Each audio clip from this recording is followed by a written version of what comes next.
I've had the privilege over the years to write books on a number of different subjects.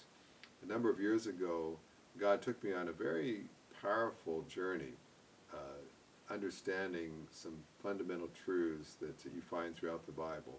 And I wrote the book, Putting a Face on Grace. We all know about grace, and most times when you hear about grace in church or Christians talk about grace, it's typically about God expressing His favor and goodwill toward them. We sing songs like Amazing Grace, and we celebrate what God's grace has meant in our life, and certainly that's true. But an area of grace that I found being greatly neglected was the flip side, how we express grace to other people. Jesus once told a fascinating parable in the Gospel of Matthew about someone who was forgiven an enormous debt. The king showed him grace and forgave a debt he could not possibly repay. And every reader, as you read the story, assumes that having been forgiven a fortune, that he'd be the most forgiving, gracious person himself toward others who might owe him something. But incredibly, even though that man had been forgiven a fortune, he was unwilling to forgive someone else even just a small debt. And I call it the paradox of graceless Christians.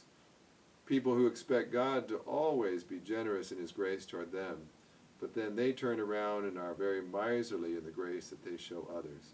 And so this book is all about how to become a person of grace yourself, showing grace to your family, to your spouse, to your children, showing grace to church members, showing grace to people who don't agree with you, maybe even to unbelievers who might mistreat you.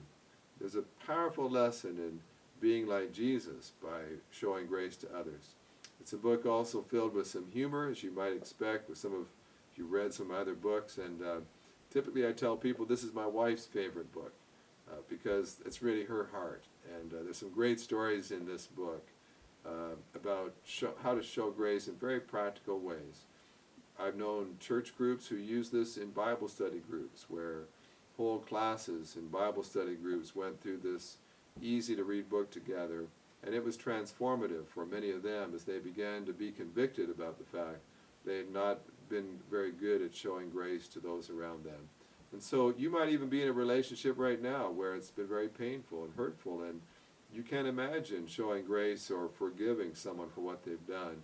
This might be a great book for you, to be challenged to be people who don't only receive grace from God, but then become conduits so that that grace flows right through them and spews out on all those around them, blessing everyone that comes in contact with them.